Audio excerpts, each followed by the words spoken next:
وزیر اعظم نریندر مودی نے اتوار کو ہندوستان چین سرحد کے قریب ہماچل پردیش کے ایک دور دراز اور اسٹریٹجک علاقے لیچا میں فوجیوں کے ساتھ دیوالی منائی۔ ایکس پر فوجیوں کے ساتھ اپنی تصویریں شیئر کرتے ہوئے وزیر اعظم مودی نے لکھا، اپنی بہادر سیکیورٹی فورسز کے ساتھ دیوالی منانے کے لیے میں ہماچل پردیش کے لیپچا میں پہنچا۔ زیتونی سبز رنگ کے لباس میں ملبوس وزیر اعظم نے فوجیوں سے بات کی۔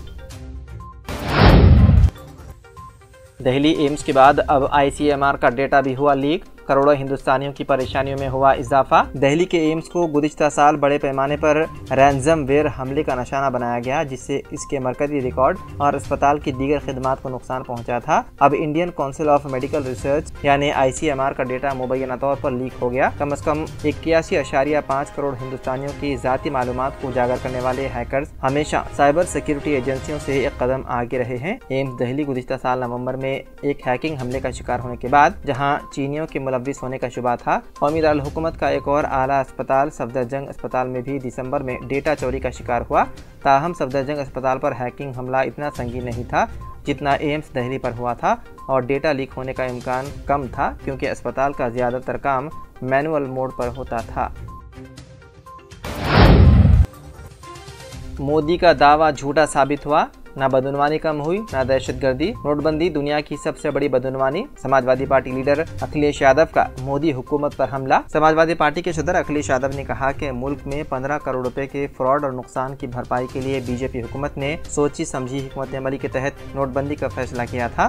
انہوں نے نوٹ بندی کو دنیا کا سب سے بڑا گھپلہ قرار دیا۔ پارٹی دفتر میں منعقدہ پریس کانفرنس سے خطاب کرتے ہوئے انہوں نے کہا کہ وزیر اعظم مودی نے کہا تھا کہ نوٹ بندی سے بدعنوانی و دہشت گردی کا خاتمہ ہوگا، مہنگائی کم ہوگی، لیکن ان کا دعویٰ جھوٹا ثابت ہوا۔ نوٹ بندی کے بعد بھی نہ بدعنوانی کم ہوئی، نہ مہنگائی پر کنٹرول ہوا اور نہ دہشت گردی کا خاتمہ ہوا۔ انہوں نے کہا کہ آج ملک میں مہنگائی، بے روزگاری، بدعنوانی اپنے شباب پر ہے۔ اتر پردیش میں داعش سے روابط اور دہشت گردانہ حملوں کا منصوبہ بنانے کے الزام میں متعدد مسلمان نوجوانوں کو کیا گیا گرفتار۔ اتر پردیش میں داعش سے مبینہ تعلقات کے الزام میں متعدد مسلم نوجوانوں کی گرفتاری کا سلسلہ جاری ہے۔ حکام کے مطابق قبل ازیں گرفتاریوں میں ملزمین کے انکشافات کے بعد تازہ گرفتاریاں کی گئی۔ اتر پردیش کے انسداد دہشت گردی اسکواڈ نے ریاست کے مختلف علاقوں سے مبینہ طور پر ISIS کے کام کرنے کے الزام میں 6 مشتبہ کارکنوں کو گرفتار کرنے کا دعویٰ کیا، جن میں 4 کی شناخت رقیب الانعام، نوید صدیقی، محمد نعمان اور محمد ناظم کے طور پر کی گئی ہے۔ حکام کے مطابق ملزمین علی گڑھ مسلم یونیورسٹی طلبہ تنظیم سے وابستہ ہیں اور وہ تنظیم کے ذریعے منعقد پروگرامز میں ایک دوسرے سے ملتے تھے۔ اتر پردیش کے انسداد دہشت گردی اسکواڈ کے مطابق ملزمان دہشت گردانہ حملے کا منصوبہ بنا رہے تھے۔ ذرائع کے مطابق اب علی گڑھ یونیورسٹی کے دیگر طلبہ بھی مرکزی اداروں کے ریڈار پر ہیں۔ 4 گرفتار ملزمین میں 2 ANU کے سابق طلبہ ہیں جبکہ 1 زیر تعلیم ہیں۔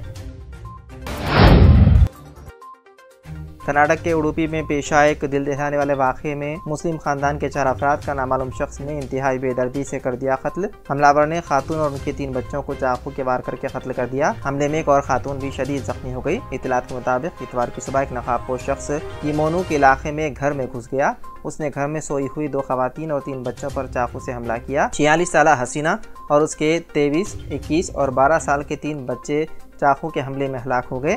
ایک اور شدید زخمی خاتون کو اسپتال لے جایا گیا اور اس کا علاج جاری ہے۔ قتل کی وجہ کا فوری طور پر علم نہیں ہو سکا۔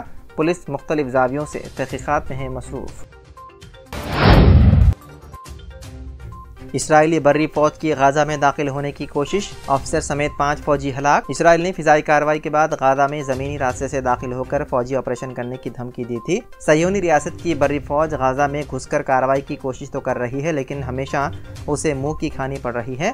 رپورٹ کے مطابق فوج کے ترجمان نے تصدیق کی ہے کہ غزہ میں حماس کے ساتھ ہونے والی زمینی لڑائی میں مزید 5 فوجی مارے گئے ہیں، جن میں ایک آفیسر بھی شامل ہیں، جبکہ ایک بٹالین کمانڈر شدید زخمی ہو گیا۔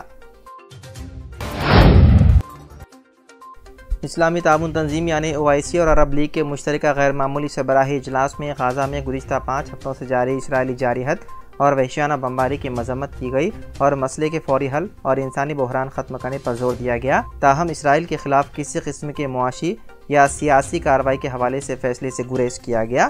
رپورٹ کے مطابق ہفتے کو سعودی عرب کی میزبانی میں ریاض میں عرب اسلامی غیر معمولی سربراہی اجلاس منعقد ہوا، جہاں غزہ کی بگڑتی ہوئی صورتحال اور مستقبل کی حکمت عملی پر تبادلہ خیال کیا گیا۔